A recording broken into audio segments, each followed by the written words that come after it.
Sí, muy buenas tardes, estimadas y estimados miembros de la Comisión de Ambiente y Desarrollo Sustentable del Senado de la Nación. Ante todo, quiero agradecer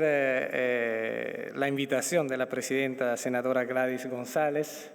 que nos permite justamente estar acá en el día de hoy para tener esta charla alrededor de temas tan trascendentales. Y también al vicepresidente, el senador Antonio Roda, por acudir a esta reunión,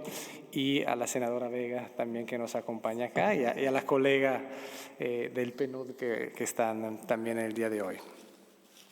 Y probablemente vieron en las noticias de ayer, en la televisión y en los periódicos de hoy, la publicación del último capítulo del IPCC, del informe y del preámbulo que el secretario general de las Naciones Unidas hizo al respecto. Quiero traerlo a la mesa porque es realmente impactante cuando escuchamos al secretario general hacer la introducción a este informe. Nos habla de emergencia climática, nos habla de desastre climático y nos habla con un tono y con unos mensajes donde prácticamente apunta que si seguimos con el modelo actual, tenemos muy pocas chances, muy pocas oportunidades de mantener el clima, la temperatura dentro del rango del 1.5 grados, que es lo que internacionalmente se acordó en el Acuerdo de París, y al revés, muy probablemente subir más de los 2 grados. Lo peor de esa historia es que efectivamente, gracias, los expertos que prepararon este informe afirman que nada más con la infraestructura actual del uso de la extracción de combustibles fósiles, de la energía fósil, ya es suficiente para agotar justamente para pasar realmente los límites que el planeta puede soportar. Y eso sin nuevas inversiones, sin aumentar las capacidades actuales con la infraestructura del día de hoy. En práctica, el mensaje que quiero traer, quiero hacerme eco del secretario general, que estamos frente no a unas consideraciones o a unos planes o a unas políticas que se necesitan, que son planes de ajustes o políticas, digamos, marginales o sectoriales, sino estamos hablando de una crisis sistémica y una crisis que requiere justamente de un abordaje sistémico, ¿no? Que tiene que ver con el ambiente, que tiene que ver con sistemas de producción y que tiene que ver con sistemas de consumo. ¿Por qué hago ese preámbulo? Porque todo esto se discutió ampliamente entre los países y entre las diferentes sociedades antes del 2015, justamente cuando en Nueva York, luego en septiembre de ese año, se llegó a la consolidación y a la formulación de lo que es la primera agenda universal que a nivel de humanidad, de los 193 países que conforman Naciones Unidas, nos hemos dado, que es la Agenda 2030 y son los 17 Objetivos de Desarrollo Sostenible. Es un momento histórico de cierta trascendencia, porque, repito, es la primera vez que hay una agenda de desarrollo que aplica a todos los países y que todos los países se han comprometido con ella. Y digo esto porque ya en esa Agenda 2030 está claro cómo el abordaje sistémico de cambios, de modelos, al fin y al cabo, de desarrollo hacia un desarrollo sustentable se plantean claramente, y se plantea claramente además que de la universalidad de esta agenda, del hecho que no se puede abordar uno de estos objetivos de desarrollo sostenible sin ver los otros 16, o sea, no es un enfoque sectorial o no es un enfoque de que uno es más importante de lo otro. Y un tercer mensaje de esa Agenda 2030, que la diferencia de las agendas parciales anteriores que se elaboraron en el seno del multilateralismo es también la idea de no dejar nadie atrás, o sea, el análisis muy profunda de las desigualdades O sea, cambios de modelo de desarrollo con una lógica efectivamente muy clara de mirar lo que están más atrás, justamente, porque eso tiene que ser nuestra vara, nuestro método de juicio en lo que se hace o no se hace. Hago esa introducción porque como PNUD, presentándonos un poquito para los que no nos conocen o no hemos tenido el honor de trabajar juntos, otros sí en otras provincias y a nivel nacional, es el programa de las Naciones Unidas para el Desarrollo. Y como Agencia Central de Naciones Unidas para el Desarrollo tenemos el mandato y la misión de acompañar a los países y los gobiernos, las sociedades, los diferentes poderes del Estado en cumplir con lo que suscribieron justamente en el 2015 con el cumplimiento de la Agenda 2030. En particular nos enfocamos en la reducción de la pobreza, la desigualdad y la sostenibilidad ambiental, pero como decía anteriormente abordamos el tema de forma más amplia. Existimos desde el 1965, operamos en alrededor de 170 países del mundo, Argentina es uno de ellos. Y lo que probablemente más se conoce del PNUD son los informes de desarrollo humano que a partir de los años 90 nos acompañan, son ejercicios de análisis que se hacen a nivel global, a nivel regional y también a nivel nacional. Acá traje los últimos justamente para hacer luego formal entrega a la presidenta de la comisión. Informe de desarrollo humano que en el 1990 se comenzaron a producir y crearon un poco un terremoto dentro de lo que era el establishment en ese momento del discurso y de la práctica de la narrativa del desarrollo. En ese entonces, ¿se acuerdan? Era básicamente dominante. Bueno, antes que fuera dominante inclusive el consenso de Washington y sobre todo la visión del desarrollo como crecimiento económico. Había muy poco cuestionamiento alrededor de la medición del desarrollo como crecimiento económico. El PNUD justamente se caracterizó en los años 90 por poner eso bajo la lupa y en discusión y sacar este índice de desarrollo humano que aborda entonces el desarrollo de una lógica multidimensional, donde conjuntamente con el elemento, digamos, la dimensión económica, aborda la dimensión de la educación y la dimensión de la salud. En particular, este índice que se saca todos los años y que siempre está en los medios de comunicación porque cada país le gusta compararse con el otro, bajé, subí, cómo lo estoy haciendo, cómo no lo estoy haciendo. En la realidad, lo que nos da es una idea en el tiempo cómo cambia la calidad de vida de los ciudadanos en un determinado territorio, justamente basándonos sobre la expectativa de vida, sobre los años escolares y sobre los ingresos. Entonces, estas tres dimensiones económicas, educacional o de educación y de salud nos dan una idea, grosso modo, de las dimensiones que cuentan, de algunas de las dimensiones que cuentan para el bienestar de las personas. Y el desarrollo humano, porque justamente el enfoque es en la persona. Digo esto porque hasta el 2020, durante 30 años, el PNUD ha venido trabajando estos informes y acá en Argentina se han sacado algunos muy interesantes, por cierto, siempre de acuerdo a esta lógica del desarrollo humano. En 2020 hay una ruptura, digamos, de narrativa, de análisis y de lógica que va justamente en línea con lo que hablaba anteriormente, con el Acuerdo de París del 2015 y la Agenda 2030, porque por primera vez se hace el esfuerzo también metodológico de integrar dentro de la metodología del desarrollo humano y de los informes que a partir de ahí salieron en estos últimos 3 años, 2021 y lo que va a salir en el 22, la dimensión de la sostenibilidad, la dimensión ambiental, porque justamente la inquietud es cierto para una persona, para un ciudadano, una ciudadana, poder vivir una vida digna, tiene que tener acceso a la salud, acceso a la educación, acceso a un ingreso, pero en el mundo actual, en el mundo de las generaciones futuras, eso es necesario, sin embargo, no suficiente. porque justamente si no podemos compartir un planeta en el cual todos y todas podemos sobrevivir y prosperar, entonces de poco nos sirve los progresos sociales y económicos que anteriormente se medían con el informe de desarrollo humano. Entonces, en el 2020 se saca este informe que se llama el desarrollo humano en la era del antropoceno, ¿no? Caracterizado justamente por una idea fuerte, una idea de fondo, que es la siguiente, que el antropoceno se caracteriza por ser la primera era geológica, digamos, del planeta, donde la humanidad está en capacidad realmente de poder decretar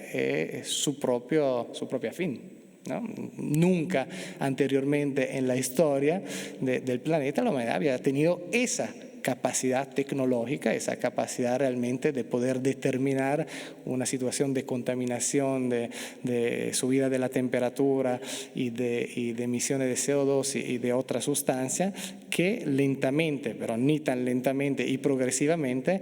nos pueden llevar efectivamente a una catástrofe y lo que decía al principio, que es probable al menos que no haya un cambio de rumbo en lo que estamos haciendo. Y entonces lo que es interesante que en ese informe se agrega una nueva medición que dé cuenta justamente de la huella ecológica de los países, o sea, de cuánto contribuye un país al calentamiento global, a la pérdida de biodiversidad, en fin, a los problemas ambientales que nos preocupan a diario. Y se hace una comparación entonces de ranking de los países al neto de su huella, digamos, ambiental y incluyéndola. Y ahí sale muy claro, digamos, el panorama mundial, que intuitivamente se sabía, pero bueno, queda respaldado de una forma, digamos, científica y metodológica, que los países, en esta curva, digamos, los países con desarrollo, con Producto Interno Bruto más elevado, más alto, normalmente coinciden también con una huella más grande. O sea, el modelo de desarrollo económico que ha seguido la gran mayoría de los países es un modelo de desarrollo económico uniforme basado en justamente el aprovechamiento de las materias primas y el aprovechamiento de los fósiles y la extracción. Hay excepciones, hay países que efectivamente están un poco por fuera de esta curva y son los países interesantes, creo yo, para analizar tanto por arriba como por abajo de esa curva. Por arriba o por abajo quiere decir países que efectivamente han tenido una trayectoria de desarrollo humano más amigable con la naturaleza, en otra palabra, y otros que han tenido al revés una explotación más amplia de la misma. Creo que eso es, ¿por qué lo traigo acá a la mesa? Porque un punto fundamental, estamos convencidos, creemos, en tanto el trabajo de la formulación de la política como de los proyectos de leyes, en este caso,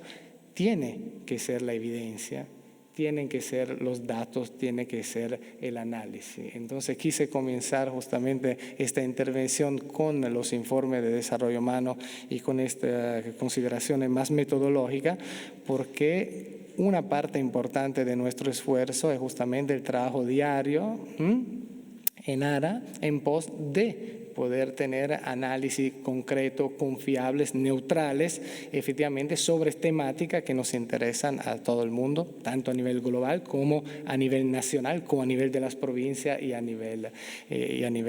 local. Y mucho más en el día de hoy, que afortunadamente tenemos acceso a informaciones y a datos que solamente hace 10 o ni hablar de 20 años parecían imposibles. Tenemos acceso a los Big Data, tenemos acceso a una riqueza efectivamente de información que todavía no hacemos el uso correspondiente o no le sacamos el jugo que le pudiéramos sacar para poder justamente proponer soluciones que sean no soluciones ideológicas, que no sean soluciones basadas, digamos,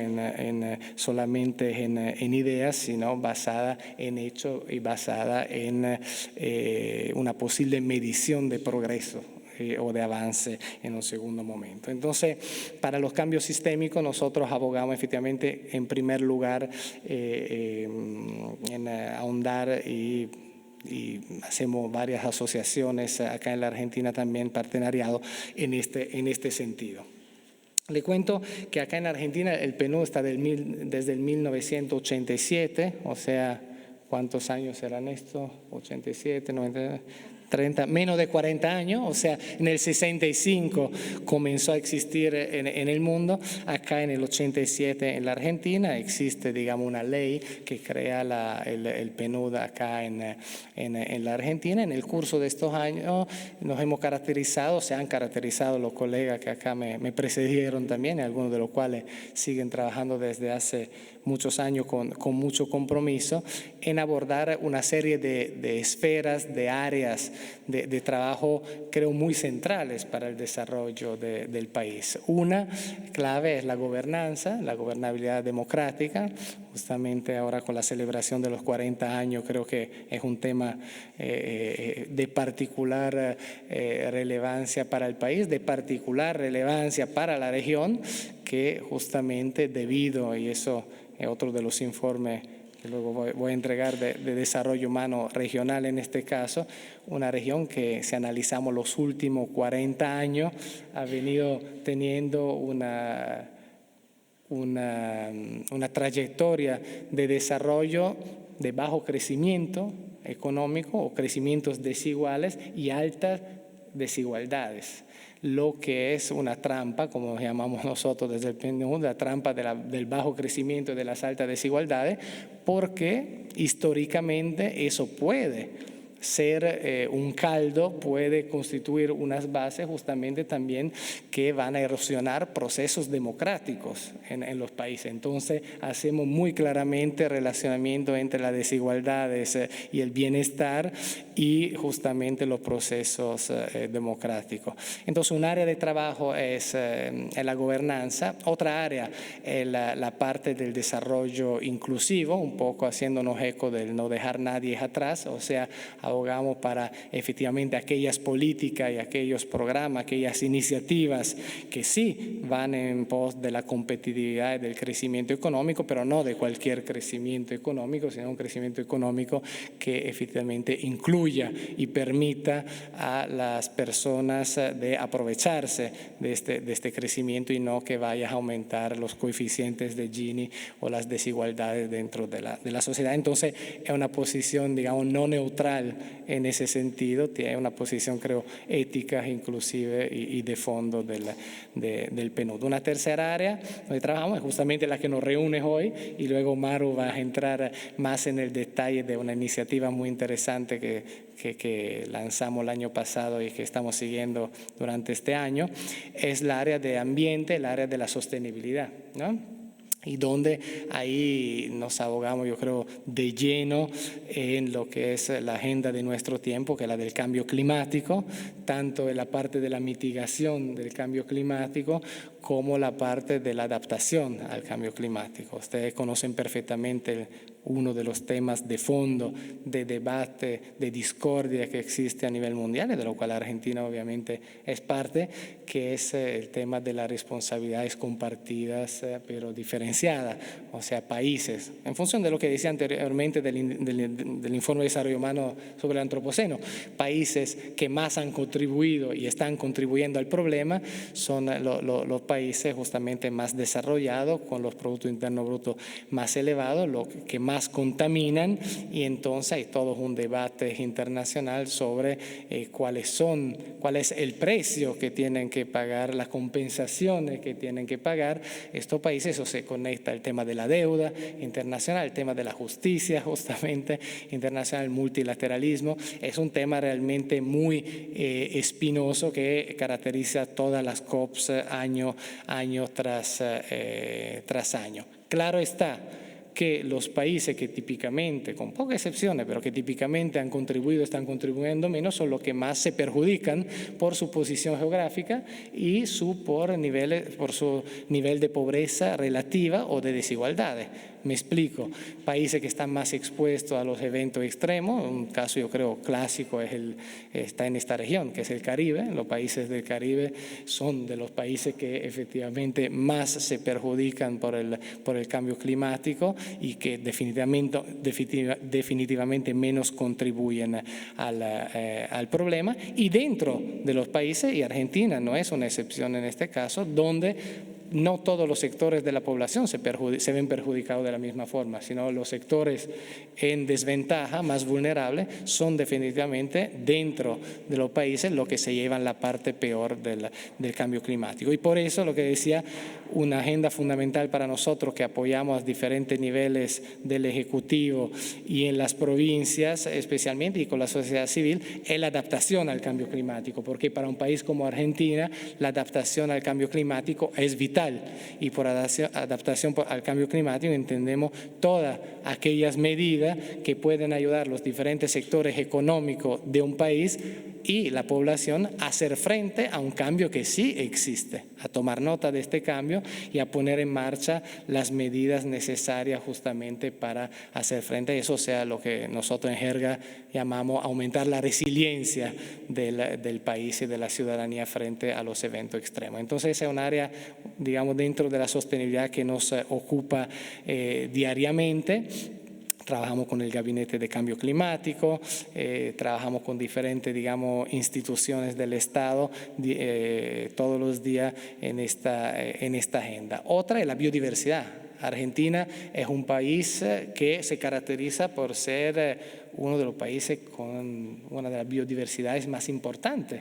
en el continente, más importantes en el mundo. Es una superpotencia de la biodiversidad y eso a veces se nos olvida. Entonces la pregunta es